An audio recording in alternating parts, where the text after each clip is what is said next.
Riyadh के शाही महल के बंद कमरों में जब कलम चली तो कागज पर एक दस्तखत हुआ, लेकिन इस दस्तखत की गूंज इस्लामाबाद से लेकर अंकारा तक ही नहीं बल्कि वॉशिंगटन और नई दिल्ली के गलियारों से भी गूंज रही है।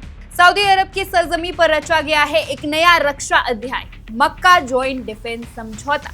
मंच पर मौजूद थे सऊदी के क्राउन प्रिंस मोहम्मद बिन सलमान, तुर्की के राष्ट्रपति एर्दोगन और पाकिस्तान के प्रधानमंत्री शहबाज शरीफ। दुनिया इसे एक ऐतिहासिक इस्लामिक नाटो का नाम दे रही है, लेकिन कूटनीति के चश्मे से देखे तो ये बहुत गहरा सवाल। क्या ये समझौता सऊदी अरब की अपनी संप्रभुता बचाने की एक सोची समझी मास्टर स्ट्रैटेजी है, या फिर दिवालियापन और आंतरिक गृह युद्ध से जूझते पाकिस्तान का कटोरा छिपाने का एक मजबूर कूटनीतिक ड्रामा? पाकिस्तान के विदेश मंत्रालय ने सीना ठोककर ऐलान किया है कि ये समझौता पश्चिमी देशों के नाटो के आर्टिकल 5 की तर्ज पर बना है, यानी 3 में से किसी भी एक देश पर हथियारबंद हमला हुआ तो बाकी दोनों देश से खुद पर हमला मानकर जंग में कूद पड़ेंगे। कागजों पर भले ही ये त्रिकोण बहुत भारी और आकर्षक दिखता है। तुर्की नाटो की दूसरी सबसे बड़ी फौज, अत्याधुनिक बायरॉक्टर ड्रोन और एक उभरता हुआ रक्षा उद्योग।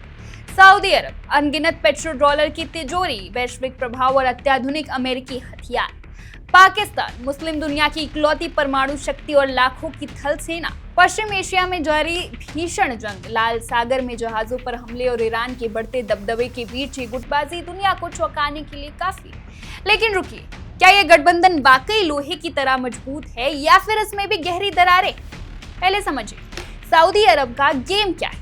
रियाद भली भांति जानता है कि अमेरिका की सुरक्षा छतरी अब पहले जितनी भरोसेमंद नहीं रही। इजराइल का आक्रामक रुख और ईरान के समर्थित गुटों का खतरा सिर पर मंडरा रहा। ऐसे में सऊदी अरब अपनी सुरक्षा के लिए केवल अमेरिका पर निर्भर रहने के बजाय बहुध्रुवीय रक्षा ढांचा तैयार कर रहा है। सऊदी के पास बहुत पैसा है, लेकिन जमीनी जंग लड़ने वाली इन्फेंट्री यानी कि सेना की कमी, और इस कमी को पूरा करने के लिए उसने सदियों पुरानी नीति के तहत पाकिस्तान के सैनिकों को एक तरह से सुरक्षा गार्ड के रूप में किराए पर लेने का दांव खेला है।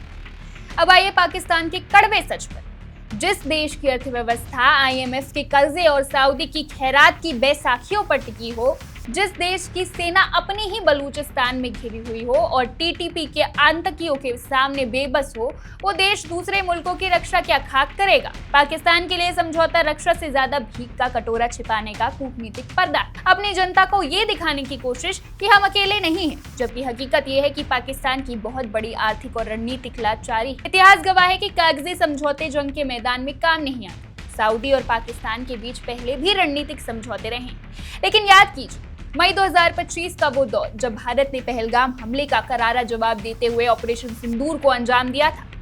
भारतीय सेना की सटीक मिसाइलों और वायुसेना ने जब पाकिस्तान के भीतर आतंकी ढांचों को ध्वस्त किया था, तब रियाद या अंकारा से कोई सेना पाकिस्तान को बचाने नहीं आई थी। मात्र 4 दिनों के भीतर पाकिस्तान का सेना घमंड चकनाचूर हो गया था और उसे संघर्ष विराम की गुहार लगानी पड़ी थी। भारत का रुख आज भी साफ है। अपनी संप्रभुता और सुरक्षा के मामले में भारत लोहे जैसा अडिग है और ऐसे कागजी गठबंधों से भारत के सामरिक वर्चस्व पर कोई असर नहीं पड़ता। तो क्या Mecca joint defence deal Middle East की राजनीति में एक नया इतिहास लिखेगी, या फिर इतिहास के पन्नों में ये भी एक ऐसा कागजी समझौता बनकर रह जाएगा जिसे पहले ही असली परीक्षा में जमीन चाटनी पड़ी थी? क्या सऊदी का पेट्रो डॉलर और तुर्की का ड्रोन पाकिस्तान की डूबती नैया को उबार पाएंगे, या फिर पाकिस्तान केवल एक किराए की सेना बनकर रह जाएगा? आप इस मुद्दे पर क्या सोचते हैं? अपनी राय हमें कमेंट सेक्शन में जरूर बताएं। फिलहाल बस इतना ही। देश और दुनिया की तमाम बड़ी खबरों के लिए देखते रहिए one India Hindi. Subscribe to One India and never miss an update. Download the One India app now.